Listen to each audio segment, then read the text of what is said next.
When marvelling upon Middle-earth's great cities and kingdoms, one can easily wonder how all these grand cities and their material cultures come into being. Tolkien was a philologist, not an economist, but when reading between the pages of his works, a semblance of economic life is present in its various cultures. Indeed, Tolkien devoted a considerable amount of thought to the whithertos and why-fors of everyday life in his world, a phenomenon just waiting to be explored. In this latest video in our series on the economies and societies of Middle-earth, we will explore the lives of the descendants of the Northmen, that of the merchants of Dale and the horse lords of Rohan.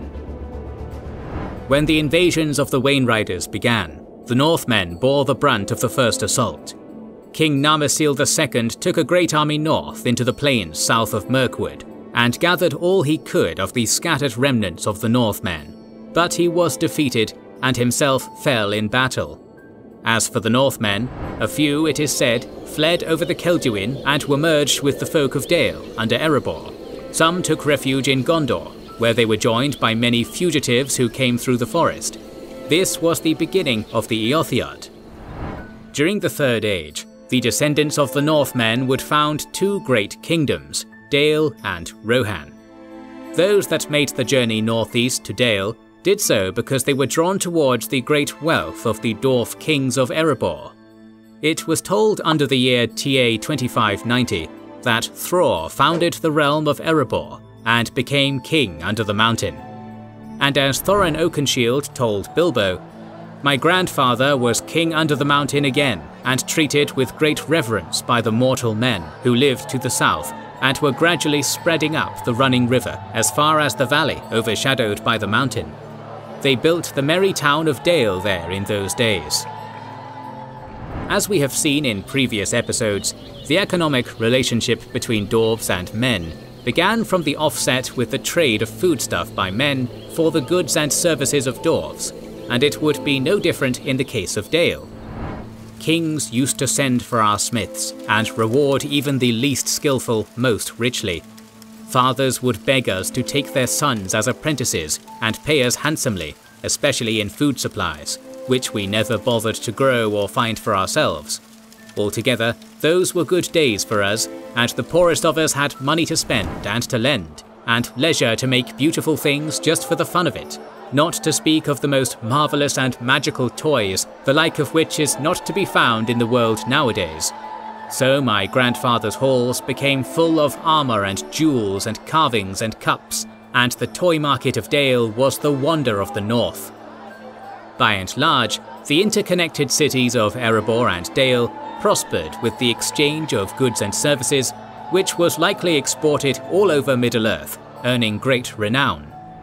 Unfortunately, the prosperity and wealth of these two nations brought forth the dragon Smaug, who slew man and dwarf alike during his desolation. After that, there were no dwarves left alive inside, and he took all their wealth for himself.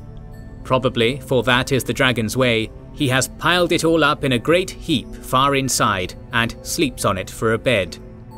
While the dwarves made their sad journey out of Erebor, the men of Dale gradually built Esgaroth, better known as Lake Town. While Smaug slumbered upon the wealth of the mountain, Lake Town was forced to make ends meet by means of meagre trade. When Bilbo was in the Elven King's Hall's cellar, he came across a network of commerce that existed between the woodland elves and the men of Lake Town. There stood barrels and barrels and barrels, for the wood elves, and especially their king, were very fond of wine, though no vines grew in those parts. The wine and other goods were brought from far away, from their kinsfolk in the south, or from the vineyards of men in distant lands. Listening to the talk of the king's servants, he learned how the wine and other goods came up the rivers, or overland, to the Long Lake. From Lake Town, the barrels were brought up the Forest River. Some of that wine was from Dorwinion, a faraway land to the northwest of the Sea of Rhûn, which would have been traded to the men of Lake Town, who in turn traded with the woodland elves. We are given further hints as to what the men of Lake Town exported when Bilbo examines some barrels in the Elven King Hall's cellar. Among them were several others which had been used for bringing other stuffs, butter, apples, and all sorts of things to the king's palace. Moreover, we are also given clues as to what the men of Laketown imported when we are introduced to the master of Laketown. The master hesitated and looked from one to the other. The elven king was very powerful in those parts, and the master wished for no enmity with him, nor did he think much of old songs, giving his mind to trade and tolls, to cargoes and gold, to which habit he owed his position. It seems the woodland elves traded gold earned from their river tolls to get goods from the people of Laketown that they could not obtain themselves. While the men of the north founded Dale in TA 2590, some decades earlier, in 2510, some of their kin, the Eotheod, were called to arms. A great host of orcs, with Easterlings as allies, assail the northern borders of Gondor and occupy a great part of Kalinardan. Gondor sends for help. Eorl the Young leads his people, the Eotheod or Rohirrim, out of the north from the sources of the Anduin and rides to the help of Cirion, steward of Gondor. With his aid, the great victory of the field of Celebrant is won. Elladan and Elrahir rode also in that battle. From that time forth, the Brethren never cease from war with the Orcs because of Celebrian. Eorl and his people are given the plains of Kalinardan to dwell in, and that land is now called Rochan, Rohan. There the Rohirrim live as free men under their own kings, but in perpetual alliance with Minas Tirith. Thus, Rohan emerged as an independent kingdom with an allegiance to Gondor. The Rohirrim were skilled horsemen, both master and breeders of the finest horses such as the famed Mires. It is plausible they traded in horses as well, though as we learn during the meeting of the Fellowship, when Gandalf speaks about his conversation with Gwaihir, they did not often give them away. Gandalf asked, "Are the men of Rohan still to be trusted, do you think?" Gwaihir replied, "They pay a tribute of horses and send many yearly to Mordor, or so it is said, but they are not yet under the yoke. But if Saruman has become evil, as you say, then their doom cannot be long delayed." "Not this at least," said Boromir, "that they will buy their lives with horses. They love their horses next to their kin, and not without reason." If the Rohirrim did not often trade horses, they most certainly traded riches, of which they seemed to have plenty. For before they became the Rohirrim, certain Eotheod earned great fame and fortune. Frumgar, they say, was the name of the chieftain who led his people to Eotheod. Of his son, Fram, they tell that he slew Scatha, the great dragon of Ered Mithrin, and the land had peace from the Long Worms afterwards. Thus, Fram won great wealth, but was at feud with the dwarves, who claimed the hoard of Scatha. Fram would not yield them a penny, and sent to them instead the teeth of Scatha made into a necklace, saying, "Jewels such as these you will not match in your treasuries, for they are hard to come by." The great hoard of Scatha would make another appearance by the end of the War of the Ring. Eowyn gave to Merry an ancient horn, small but cunningly wrought, all of fair silver, with a baldric of green, and writes had engraven upon it swift horsemen riding in a line that wound about it from the tip to the mouth, and there were set runes of great virtue. "This is an heirloom of our house," said Eowyn. "It was made by the dwarves, and came from the hoard of Scatha the Worm." So by all accounts it seems this hoard was large enough to last centuries, which would have come in handy for the Rohirrim, who were in great need of goods to help them fend off the forces of Sauron. By and large, metallurgy was abundant in Rohan, as we see in Theoden's offer to Aragorn, Legolas and Gimli before setting off to Dunharrow.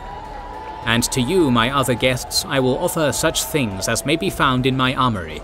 Swords you do not need, but there are helms and coats of mail of cunning work, gifts to my fathers out of Gondor.